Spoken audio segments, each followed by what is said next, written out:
Hello there, Qckslvrslash, and today we have a video courtesy of Dymags 98 playing on Sea of Fortune domination mode in the tier 10 German behemoth, the Großer Kurfürst. And I love this ship, but I don't have it yet. I've just had the opportunity to play it once or twice. I'm in the tier 9, I know I'm going to get here soon, but everything about it, I think I'm going to enjoy it. And what it really comes down to is I've loved the other two tier 10 battleships, both the Montana and the Amato, so why wouldn't I love this one? It's got 12 barrels, just like the Montana, but better armor, some pretty crazy secondaries, still pretty decent AA, and it brings hydro to the mix. The only real downside compared to the Amato is it doesn't have the bigger guns, which means it can't overmatch everything. It can just overmatch most things. Now, one thing I will say about these tier 10 battleships, particularly the Germans, because they are just so much bigger, is they can be very easy targets to hit. You've got really effective armor in close due to the turtleback armor design. You know, it's very hard to get into the Citadel up close. Not impossible, though. There's a lot of people who seem to have this misconception that the turtleback armor means you're never getting Citadeled. And it's just not true. At range, plunging fire is still very dangerous to the turtleback design. And at close range, some well-aimed shots can get in. But for the most part, a lot of those shells are going to get, ricocheted away, and you're not going to eat those big, massive hits. But kind of like some of the earlier battleships, like the New Mexico, you're not eating a ton of Citadel damage, but you can eat a lot of just that cumulative, low and medium damage that has a way of just erasing a ship. And speaking of erasing a ship, that Edinburgh on the enemy team is, I'd say, a goner. He did just manage to disappear though, so he might make it out alive. Now, one other thing you can see about Dymags is they are playing in a division. Got another battleship and a destroyer, and that can spell disaster for an enemy team. I can only imagine the three of them have played together before and are working together. Like, there's some intent behind their division construction. And early on, you can see the gearing on their team has gone off, tried to capture B, gotten a little trouble, so they're slipping away. But late game, I really think that gearing, if he's still alive, is going to prove to be a big advantage for Dymags and Lord Sadus in the Iowa, because they'll be able to get smoked and sit in smoke and do some massive damage. Everyone's favorite mechanic. Dymags gets a shot at the enemy Großer Kurfürst, and will it hit? Well, it definitely hits 13,000 damage, a little over 10%, and kind of a shame he'd already fired, but thankfully he does have secondaries to work over this spotted New Orleans. That New Orleans really is the only thing contesting B right now, so if Dymags can land a kill here, it means his gearing is going to be pretty much free to pursue that cap, and it looks like A. Because if I'm reading the numbers on the map right, I mean, it's pretty obvious on Dymags' team, everyone came over to Charlie. But if you look at the enemy team and start doing the count, 3, 6, 7, 8, 9, you can tell where the majority of the enemy team is. It doesn't take a genius when they're spotted, but this is one of those reasons I like having those last known indicators, is because as things come in and out of spotting, I personally can just get a count of how many enemy ships there are. So I know what's unaccounted for and what isn't. Like in this particular case, both destroyers are accounted for. They're both at Charlie, which means if I'm this Kurfürst, if I'm Dymags, I'm probably popping Hydro here in a second. And maybe great minds think alike, because he does just that as he drives into the smoke. And those are little things you can do, just reading the map, to predict something happening. And I don't think that Iowa predicted eating 2 citadels, or at least he doesn't know better, sailing broadside on. You know, the Iowa is a very tanky ship bow on, but he's broadside on to all of Dymags' team. Like, I don't even know what some people are thinking sometimes. And the Iowa may have disappeared there, but Dymags still gets a shot off. You can hear his secondaries shooting away at the closer ship, and even unspotted, he lands another 7,000 damage into that Iowa, and is up to 92,000 damage pretty much. The game's 6 minutes in, like, he's barely had a chance to sail anywhere on this map, and already a huge amount of damage done. Now granted, a large portion of that has been this absolute idiot of an Iowa who just gave him another 2 citadels. That Iowa's dead, and he deserves every bit of that. Shame he's just outside secondary range, because it would be nice to see some secondaries kill him. Now if you're that enemy Iowa, like, obviously he's sailing, trying to get away from the situation he put himself into, turn south. Turn away from the enemy. Put, you know, as little of your profile, you know, into the enemy as possible. That's how you overcome that. And a good example would be this battleship right here. The Moskva's not that great an example, but at least he's slightly angled away. You know, it might not seem like that much, but it makes him harder to hit. And 3 of Dymags shells just ricocheted off the Moskva's pretty strong armor. But if you take a look at this Kurfürst, hopefully Dymag zooms in, you can see they're not perfectly flat on. He looks fairly side on from this perspective, but there's still at least, you know, 10-15 degree angle there that's gonna help keep shells out. And of course, as I say that, he still eats 20,000 damage. And you notice none of that was citadels. That's what I was talking about of the turtleback. Yeah, it's good armor. It doesn't make you invincible though. The shells still penetrated into the ship and detonated.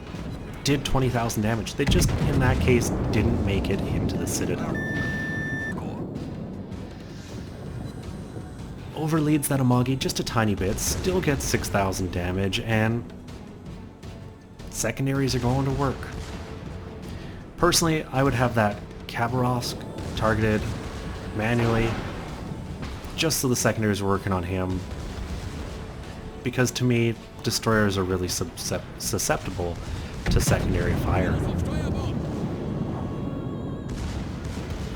And, well, speaking of destroyer, there's the torpedoes. He lands another big hit into that Amagi. Well, first big hit into that Amagi, but just big hit in general. It was up to 205,000 damage. Like, that is insane. And despite doing a lot of damage to some pretty dangerous ships, Dymags' team is not doing well. You know, his division mate in the gearing is gone. His buddy in the eye was holding on, stationed right behind the island, I think really just protecting himself from torpedoes. You can see the enemy team's got a couple of their battleships on, in one case, very low health, and a couple others sitting around half. So despite being down, having no caps, you don't really need to fret too much. But you do need to start working targets down. A decent hit on that Atago, though you definitely are hoping for a citadel when you're shooting at one of those Japanese cruisers. And the big guns slowly lumbering their way around, probably going to be looped around pretty much as this Missouri opens up past the edge of land. See, decent angle on his bow, shells go out. Getting rid of this Missouri is really going to help his allied Iowa. Now the Iowa's in the cap, he's contesting it, he's pushing in, the shells are in the air, and Dymags doesn't get the kill. 232,000 damage, and still no kill. And oddly enough, in these German BBs, that just seems to be how it works out for me as well. You know, I'll do huge amounts of damage, but always just seem to leave things on absolute minimum health. Case in point, a massive hit, 20,000 damage to that Atago, still alive.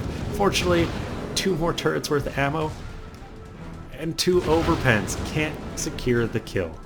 And I don't know if it's just RNG hates the German battleships sometimes, or there's something else going on, but it just seems they can be impossible to secure. In this case though, I think the secondaries might have them there, and of course not. Another allied gets the kill. But there's no shortage of enemy ships. You can see torpedoes coming in, he's turning into them. Hydroacoustic search active, giving him that early warning he needs to get this hulking beast around. He's gonna eat 1 torpedo, but you can live with 1. The secondaries just spewing hate at that enemy Qckslvrslash, who's on some pretty low health, but gonna get away. And, you know, one guy on Dymags' team, I think, has a pretty square head on their shoulder. That Baltimore, you know, has gotten over to Bravo, is probably going to continue into Alpha, because securing caps is important. And quite honestly, between this Edinburgh, Tirpitz, and Dymags, they should be able to deal with these kind of medium health ships that are left. And once again, that hydroacoustic search, giving him early enough warning to get his ship around. But that wasn't all just warning. He was already turning, you know. When you have 1 set of torpedoes that you're dodging, if you see another destroyer on an opposite flank, odds are there's another DD trying to get cross peaks, and that's something you always have to be aware of as he picks up the kill on the Fletcher. Once again, though, in my head, and I'm sure in Dymags, because he's continuing to turn, did that Fletcher launch torpedoes? You don't really have a way of knowing, except just wait and see. But that doesn't mean you have to sit and sail in a straight line. He's got the ship coming about, slows up the rudder a bit there to get a shot off at this Moskva, but sadly, the Moskva it's a battleship. It's a battleship that's a cruiser. Unless it's side on, it just seems to manage to always bounce a surprising number of shells. And well, something that won't be bouncing too many shells is this Bismarck. Really good angle, and 17,000 damage. Only 3 penetrations, but all those overpens with shells of this caliber just add up. And those secondaries are still just doing work, up to about 160 secondary battery hits. I can only imagine that Dymags runs a secondary captain build. And you're going to get an opportunity firsthand here, potentially, to see the troll nature of that Moskva. 1 penetrating hit, the rest overpen or ricochet. You know, on a lot of the other high-tier cruisers, those are shells that would have gone right in and done tons of damage. But that Moskva just hangs in, but you can see his mast is swinging to the left. He's actually showing more and more side as he comes about, and, well, 6,000 health, even with that trolley armor, not enough to keep himself in the game. And Dymags picks up his 2nd kill, but 310,000 damage. And he's basically just been doing circles north of this cap the entire battle, picking his targets and shooting at the guys, giving him the best opportunity for damage. And there's 15,000 damage and a 3rd kill, and that leaves just 1 enemy ship. As I had said, you know, that Baltimore went over in Cap Day. He did the move that secures the game. Things were pretty even as far as ships went. They were just down on the cap, so securing Alpha and Bravo was definitely, in my opinion, a good move by that Baltimore. And somehow this enemy Edinburgh had taken no damage that entire game until Dymags turned into him. And I guess that's what the British cruisers do. You know, I love them. I think the smoke's an advantage, but I think a few too many people do nothing with those British cruisers. They sit at the back of the map and just throw shells. I really like to get in there, mix it up. I use the smoke, but I'm not going to hide at the back of the map. There's no way. at this point in the game with how contested Charlie was that I would have that kind of health. And anytime it gets to late game like this, where I see a ship still on full health or practically full health, I question what they've done. The one exception being destroyers, because a good destroyer captain can and will remain undetected. Decent hit there, 10,000 damage to the Amagi, and at this point, it's just mopping up the enemy. For Dymags' sake, I hope he can secure the kill. He did so much damage this game, and he's not going to get it. And what a showing from Dymags. 404,000 credits, almost 8,200 experience, Confederate, Dreadnought, high caliber, 334,000 damage. And he wound up with 3 kills in the end, but he left a couple targets so close to death. It's a shame he didn't manage to finish them off, because this game is one of those ones I felt really deserved a Kraken. And those 5 Citadels, the bulk of them on that Iowa who just insisted on sitting side on. And when you get that much damage, no surprise, 2,732 XP. And I really think another kill or two, finishing off the final damage on some ships that he hit incredibly hard, that would have been over 3,000. And either way, very impressive game. And when you look at the damage, one of the things that stands out to me is how much of it was to other battleships. A lot of times battleships end up with these high damage amounts because there's a lot of cruisers and it's really easy to stack some damage up. But the single biggest target that he managed to work over was that Iowa, and that is impressive. Also impressive, he still managed to make some money this match despite running a standard account. 173,000 credits, 8,000 experience. Look at that. If he had premium, that would have been over 12,000 XP and almost 400,000 credits. Anyways, thank you Dymags for sending this game in. I very much enjoyed watching it. For those of you who did enjoy this, please consider giving it a thumbs up or subscribing to the channel. Almost at that 1,000 subscriber mark. A little sad I'm going away for a couple of days, but don't worry, there's going to be lots of more content. So until then, I'm Qckslvrslash, and I'll have another one for you guys later.